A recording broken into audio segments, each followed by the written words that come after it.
3장 19절부터 20절 두 절만 좀 보도록 하겠습니다. 신약성경 242페이지인데 짧으니까는 같이 한번 읽도록 하겠습니다. 로마서 3장 19절과 20절에 있는 말씀입니다. 같이 읽겠습니다. 우리가 알거니와 우리 율법이 말하는 바는 율법 아래에 있는 자들에게 말하는 것이니 이는 모든 입을 막고 온 세상으로 하나님의 심판 아래 있게 하려 함이라. 그러므로 율법의 행위로 우리 앞에 의롭다 하신 것은 육체가 없나니 율법으로는 죄를 깨달음이다. 고맙습니다. 로마서 크게 두 부문으로 나눠집니다. 1장서부터 11장까지는 교리라고 할 수 있는 부분을 나타내고 있고요. 그리고 12장부터 16장까지, 즉 16장은 인사한 말이기 때문에 15장까지 할 수 있겠지만 그리스도의 삶에 대해서, 그러니까 쉽게 말하면 로마서 1장부터 11장까지는 이 복음의 핵심, 하나님의 의가 무엇에 대해서 설명해 주겠다면은 12장서부터 15장까지는 이 하나님의 의에 대한 삶, 경험한 사람들이 어떤 삶들을 살게 되는가에 대해서 언급할 수 있을 것입니다. 그래서 제가 방금 말씀드렸지만은 3장서부터 8장까지가 이 하나님의 의, 복음의 핵심적인 부분이기 때문에 이 부분을 중심으로 좀 나누려고 합니다. 근데 1장을 잠깐 언급하게 되어지면 1장에 보게 되어지면 1장 1에서 1장 18절까지 하나님의 복음이 무엇인가에 대해서 언급이 되어져 있습니다. 복음이 무엇인가? 이 복음은 우리가 알고 있듯이 1장 2절에 하나님의 선지자들을 통하여 그의 아들에 관하여 성경이 미리 약속하신 것이다 이렇게 말씀하고 있고요. 뭐 내용을 좀 알고 있는 것도 여러분들이 로마서 나름대로 읽었다 읽어지기 때문에 어쨌든 이 복음이 무엇인가? 선지자들을 통하여 그의 아들에 관하여 미리 약속하신 것이다. 그의 아들에 관하여 약속하신 것이다. 그의 아들에 관한 것이다. 그래서 우리 이 복음을 믿게 되어지면 16절에 보게 되어지면 내가 이 복음을 부끄러워하지 않으니 이 복음은 모든 믿는 자에게 구원을 주시는 하나님의 능력이 된다라고 말씀하고 있습니다. 그러니까 이 하나님의 아들, 다시 말해 하나님의 의로 말미암아 드러내신 하나님의 아들 되신 예수 그리스도를 믿을 때에 모든 자에게 구원이 주어진다라고 성경은 말하고 있습니다. 그렇다고 한다면은 그럼 어떻게 이 하나님의 복음, 이 예수 그리스도가 어떻게 하나님의 복음이 되어지고 하나님의 의가 되어지고 그 의가 어떻게 우리에게 전달되어졌는가, 이 부분들을 바로 들어가면 되어질 것 같은데 1장 18절서부터 3장 18절까지 내용을 보게 되어지면 인간의 죄성에 대해서 쭉 언급하는 것을 보게 되어집니다. 그리고 결론적으로 오늘 본문을 읽었던 19절 20절 보게 되어지면 모든 사람이 죄 가운데 있다, 심판 아래에 있다라고 말하고 있는 것을 보게 되어집니다. 이 부분들은 우리가 복음을 전할 때 좀 착각하는 부분들이 없지 않아 있습니다. 잘못 전하는 부분들이 없지 않아 있는데 무슨 말인가 하면은 예전에 주로 전했던 복음의 방법입니다. 그리고 어떤 거냐면 사람은 죄인입니다. 그리고 나서 이 죄의 결과로 말미암아 우리 지옥에 갈 수밖에 없습니다 하면서 이 지옥의 끔찍함들을 엄청나게 강조합니다. 그러니까 죄인이라는 것을 인정했습니다. 그래 난 죄인이야 그랬는데 그 죄의 결과로 말미암아 지옥에 가게 되어지는데 지옥이 얼마나 끔찍한 것인가. 뭐 구더기도 죽지 않는 뭐 뜨거운 불에 있는데 죽지 않고 있고 막 타오르고 있고 유황이 어떻고 이런 것들 들으면서 엄청난 공포심을 갖게 만듭니다. 사실 당연히 지옥은 그런 곳이에요. 근데 그러고 사는 말은 그런데 예수 믿으면 지옥에 안 갑니다. 천국에 가요. 잘 살 수 있습니다. 그러니까는 다들 그럼 예수 믿겠어요. 손을 볼 거 없잖아요. 지옥 안 간다는데 이렇게 예수 믿겠다라고 지옥에 대한 공포에서 벗어나고자 예수를 믿겠다고 하는 사람들을 종종 보게 되어집니다. 근데 구원은요, 하나님의 은혜로 주어집니다. 그래서 우리가 이렇게 했든 저렇게 했든지 간에 그분의 은혜가 주어졌을 때 사람들이 구원을 받습니다. 그래서 구원받은 사람들이 꽤 있어요. 근데 이분들은 지옥에 대한 공포 때문에 주님을 만났기 때문에 좀 인격적으로 그분을 사랑하고 그분을 섬기고 이런 것에 대해서는 훈련되어 있지가 않습니다. 잘 모른다는 것이에요. 단지 나는 지옥에 가지 않아. 이제는 난 구원받았어. 그러니까 내 마음대로 살아도 돼. 내 마음대로 살아야 돼. 이것은 말하지 않지만 그런 착각 속에 사는 사람들 종종 보게 되어집니다. 또 한 번의 사람들은 우린 죄인이라서 잠깐 말합니다.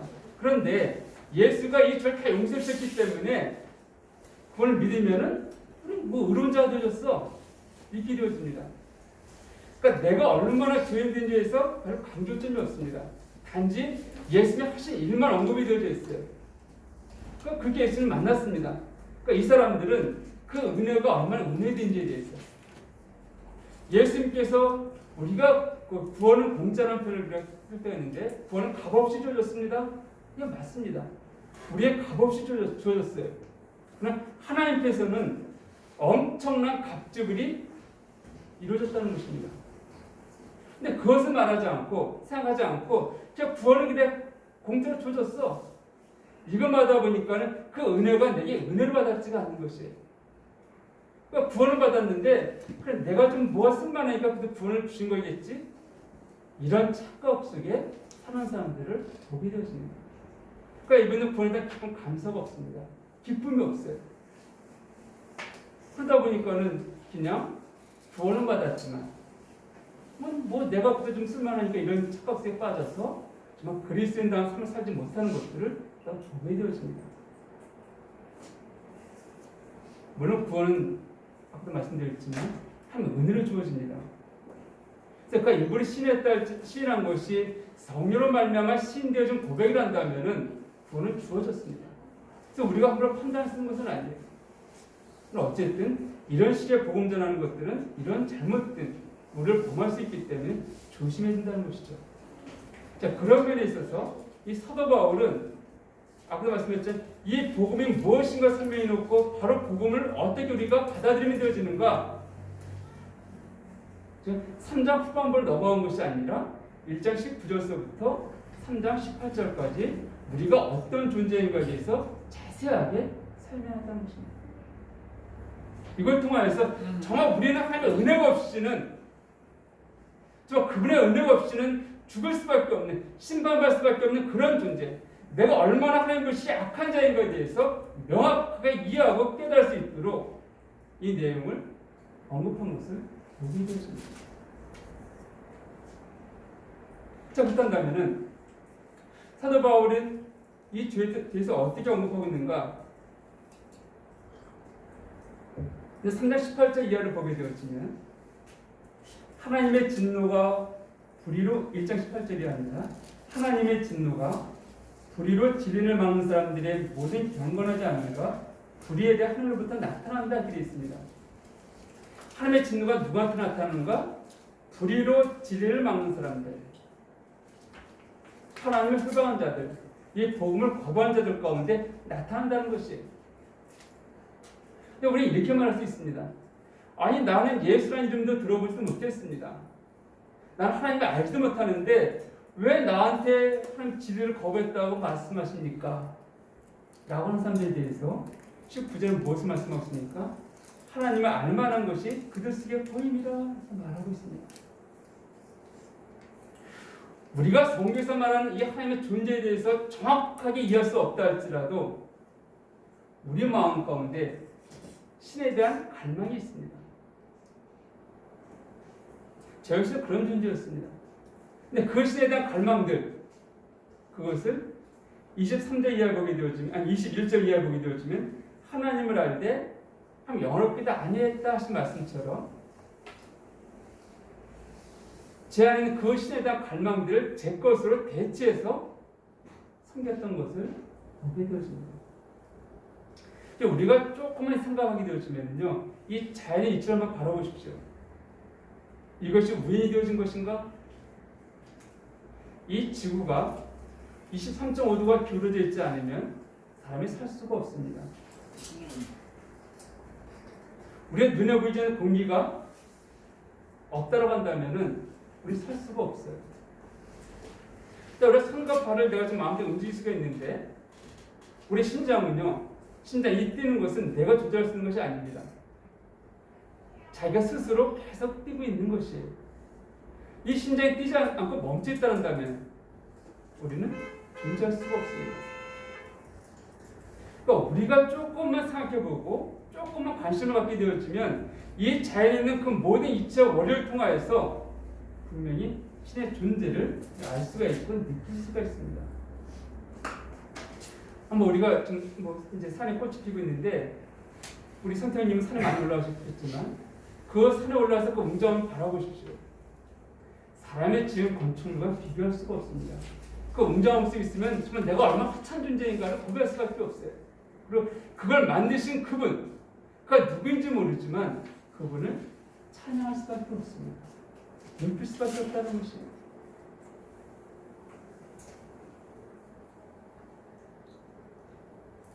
이건 어느 분이 하신 말씀이 있는데 알프스 산에 한번 그분이 이제 한국 분이신데 관광한 적이 있다고 하십니다. 근데 거기에 마치 한국에서 오신 스님도 같이 계셨나 봐요. 근데 그분이 그 산에 올라가더니 손을 쫙 펼치면서 와 이걸 누가 만들었을까 이 멋있는 것을 하면서 감탄하시더라는 거예요. 불교에서는 창조가 없습니다. 다른 어떤 종교에 창조가 없어요. 오직 우리 하나님 창조시켜 놓습니다. 그런데 그 하나님의 그 영광스러움들을 어떻게 했다고요? 여럿빛 안열뿐만 아니라 24절 이하를 보게 되어지면 26절을 보게 되어지면 23절 이하 보게 되어지면 하나님의 영광은 썩어질 사람과 새와 짐승과 기어다니는 동물 모양의 우상을 바뀌었다 말씀하고 있습니다.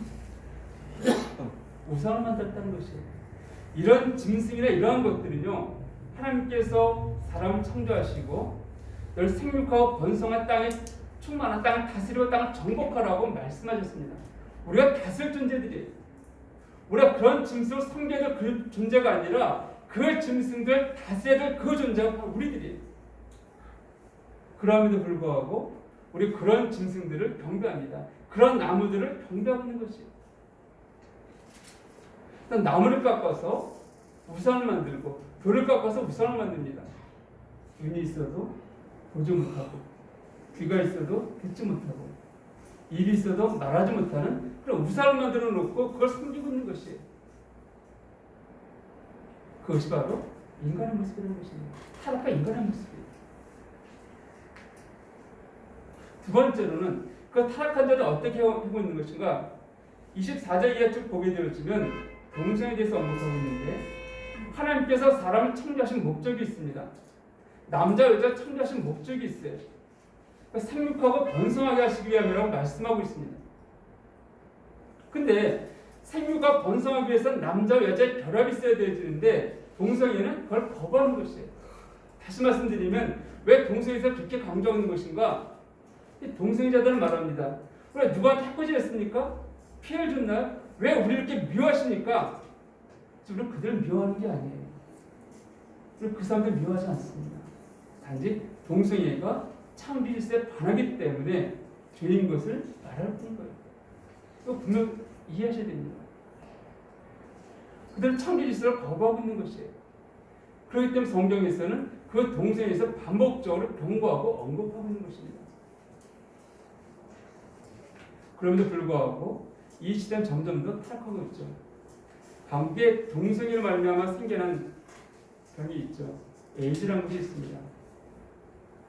방금 에이즈 환자가 몇 명인지 아십니까? 통계를 발표하지 않습니다. 질문에 들어가면 나와 있는데 그렇게 쉽게 찾는 것이 아니에요. 근데 최소 2만 명이 넘는 사람들이 있고요.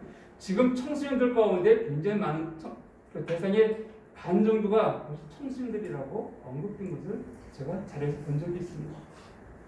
그들의 치료비가요 기본적으로 1인당 1억 정도 들어간다고 합니다. 근데 그 돈을 전액 국가에서 대주고 있습니다. 이게 이해가 되시나요?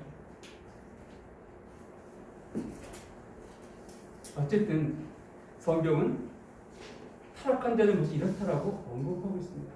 그 사람 어떻게 하셨습니까? 28절에 보게 되었지만 타락한 그들 선택이 낮추셨다는 거예요. 또 그들의 마음 하나님을 싫어하심에 하나님께서 그들을 그 상실한 마음대로 내버려 두사 합당하지 못한 일을 하게 하셨으니 모든 불의, 추악, 탐욕, 악에 가득한 자 시기살인 분이 쭉 죄의 목록들이 언급한 것을 보게 되었습니다.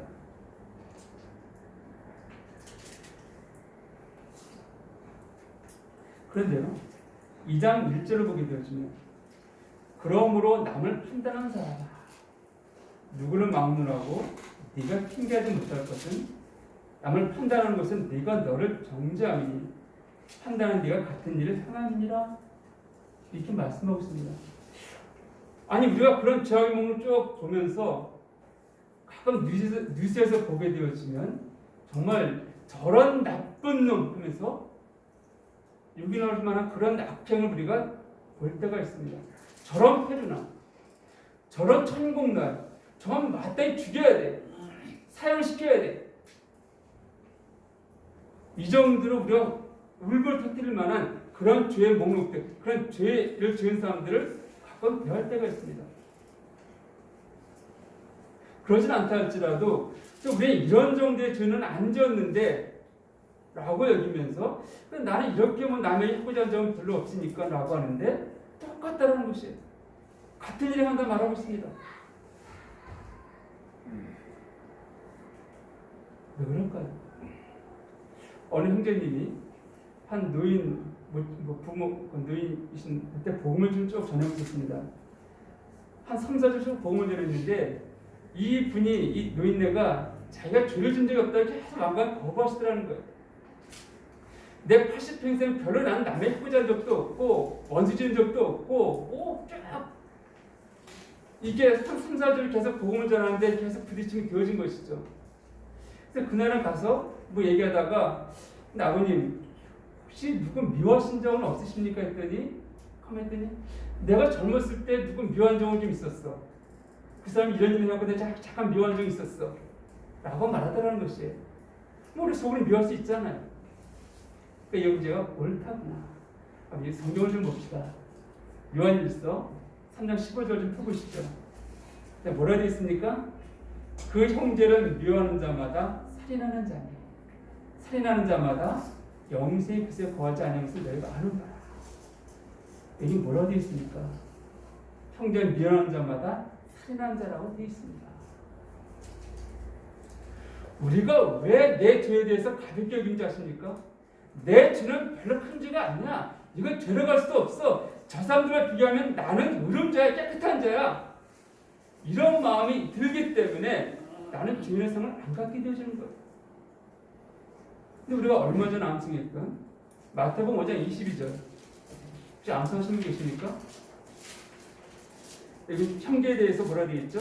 자, 난 너에게 이르노니 형제에게 노하는 자마다 심판을 받게 되고 형제를 대하여 나가라는 자는 공의에 잡혀가게 되고 미련한 놈이라는 자는 지옥불에 들어가게 되리라. 노하는 자, 나가 욕하는 자, 미련한 놈이라는 자 다 심판을 받게 된다라고 성경은 말하고 있습니다. 내가 사람을 죽이지 않고 내 사람을 때리지 않고 했다 할지라도 미워하고 시기하고 화내고 욕하는 것만 했다 할지라도 성경은 심판받는다고 말씀하는 것이에요. 또 5장 27절 이하를 보게 되어지면 또 간음하지 말라 했던 것을 너희가 들었으나 나는 너에게 이르노니 음욕을 품고 여자를 보는 자마다 마음에 이미 간음하였다. 내가 실제로 이성을 어떤 행위가 있어서 죄가 아니라 마음에 그런 마음이 있다 할지라도 성경이 이미 간음하였다라고 말하고 있는 것이에요.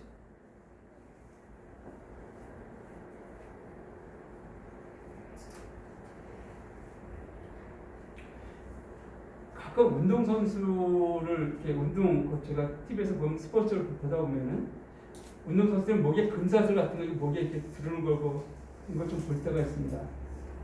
뭐 사람 중에도 옛날에 갑자기 유행했던 적이 없잖아요, 있었어요. 근데 금사슬이 갑자기 툭 떨어져서 땅에 떨어졌습니다. 왜 떨어졌을까요? 고리가 하나 끊어졌기 때문입니다. 그렇죠? 이 내 목걸이에 있는 그 금사슬이 땅에 떨어지기 위해서 그 고리만 다 끊어질 필요가 없어요. 하나만 끊어져도 그 금사슬은 내 목에 걸쳐 있지 않고 땅에 떨어질 수밖에 없습니다. 야고보서 2장 10절을 보게 되어지면 너희가 온 율법을 지키다가 하나만 어겨도 모든 것을 범한 자와 같다라고 말씀하고 있습니다.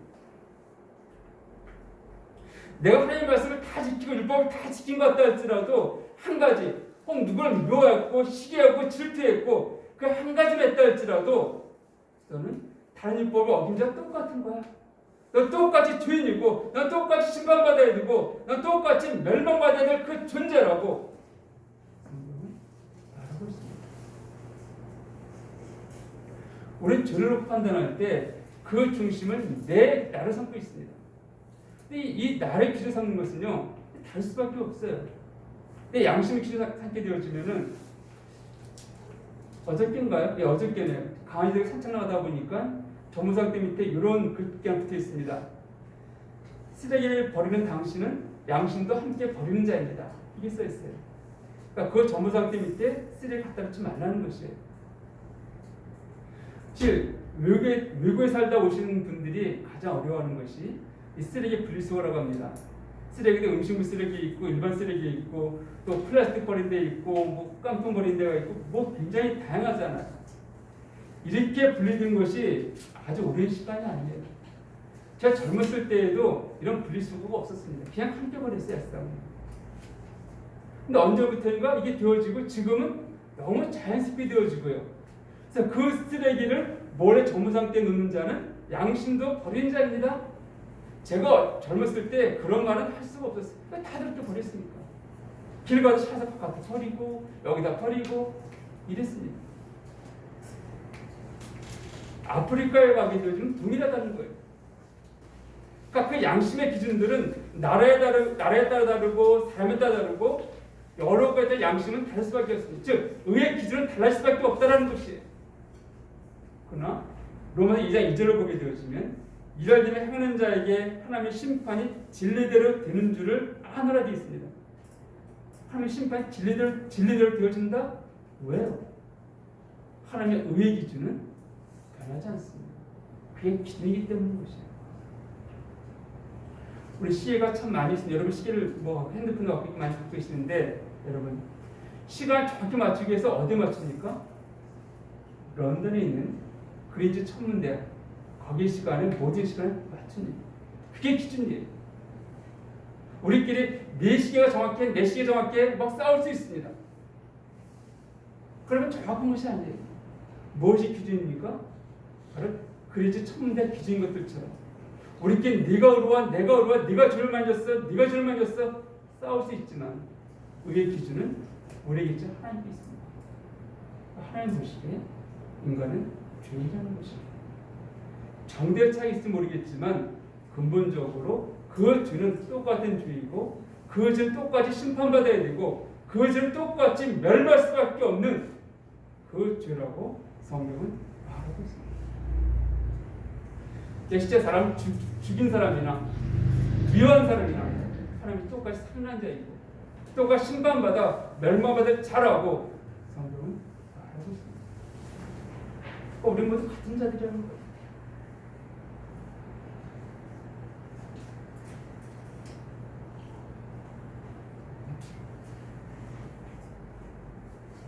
그런데 2장 17절 이하 보면 이러면 유대인이라 불리는 네가 율법을 의지하며 하나님을 자랑하며 율법의 교훈을 받아 하나님의 뜻을 알고 질게 선한 것을 분간하며 쭉 나오는데 무슨 말씀인가 하면요 유대인들은 야 그래 너희들 다 죄인이지만 또 우리는 하나님의 언약을 입고 하나님 율법을 받은 자야 하나님 말씀을 받은 자들이야. 그러니까 우리는 근본적으로 너희와는 달라. 우리 근본적으로 의로운 자들이야. 이런 유대인을 향해서 하신 말씀이에요. 23절에 보게 되어지고 2장 23절이요. 율법을 자랑하는 네가 율법을 범함으로 하나님을 욕되게 하느냐? 25절에 네가 율법을 행하면 할례가 유익하나 만약 율법을 범하면 네 할례는 무할례가 되느니라. 그런즉 무할례자가 율법의 규례를 지키면 그 무할례를 할례와 같이 여길 것이 아니냐. 우리는 언약이 있고 언약의 백성이기 때문에 할례를 받았고 우리는 율법이 있고 말씀이 있고 그런데요, 내가 그렇게 자랑하면서 실상 너의 모습 보면은 더 악하다는 것이, 똑같다는 것이, 내 할례가 의미가 없다는 것입니다. 여러분, 할례가 뭔지는 아시죠? 7. 왜 하나님께서 이스라엘 백성에게 왜 할례를 행했을까? 왜 상식계에다가 그 피를 자르게 했을까? 7. 성경에 언급은 없습니다. 그런데 개인적으로 생각해 보기에는 실 남자 성식과 여자 혼자서는 아이를 가질 수가 없습니다. 남자를 통하여서 생명이 전달되어져야 돼요. 남자의 상식을 통하여서 정자가 전달되어져야지만이 여자가 아이를 잉태할 수가 있습니다. 생명이 잉태되어지는 것이죠. 그래서 하나님께서는 그 생명이 나오는 그 통로의 피별자름을 통하여서 죽음이라는 것이 무엇인지를 알게 하시기 위함이 아닌가 생각되어집니다. 골로새 3장에 보게 되어지면 2장입니다. 2장 11절 이하에 보게 되어지면 또한 그 안에서 너희가 손을 하지 아니한 할례를 받았으니 그 육의 몸을 벗는 것이요 그리스도의 할례니라 하게 되어 있습니다. 너희가 침례로 그리스도와 함께 장사되고 또 죽은 자들 가운데에서 그를 일으키신 하나님의 역사를 믿음으로 말미암아 그는 함께 일으키심을 받았느니라. 손으로 하지 아니한 할례를 받았으니 그 육의 몸을 벗는 것이다. 이것이 그리스도 할례이다. 이것은 13절에 범죄 일체에 무할례 죽었던 너희를 하나님께 그와 함께 살리시고 우리의 모든 죄를 사하셨다. 죽었던 우리를 살리셨다. 그러니까 영적인 할례, 그리스도 할례는 무엇입니까? 죽었던 자를 살린 것. 우리가 그리스도와 함께 십자가 못 박혀 죽고 살아난 것이 그것이 영적인 할례라 말하고 있습니다. 그렇기 때문에 유대인에게 행했던 그 할례는 바로 이 영적인 할례의 본이기 때문에 그 생명의 통로, 그 나오는 것 자름을 통하여서 죽음이 무엇인가 이것을 알게 하시고 세상의 생명에 대해서 깨닫게 하시기 위한 교훈이 아니었는가 생각이 되어집니다. 유대인들은 그런 약속이 있고 은혜가 있음에도 불구하고 그 율법 따라 행하지 않았다는 것이에요. 마치 나는 구원받습니다라고 말하고 있음에도 불구하고 구원받지 않은 자처럼 사는 자랑 똑같다는 것이죠.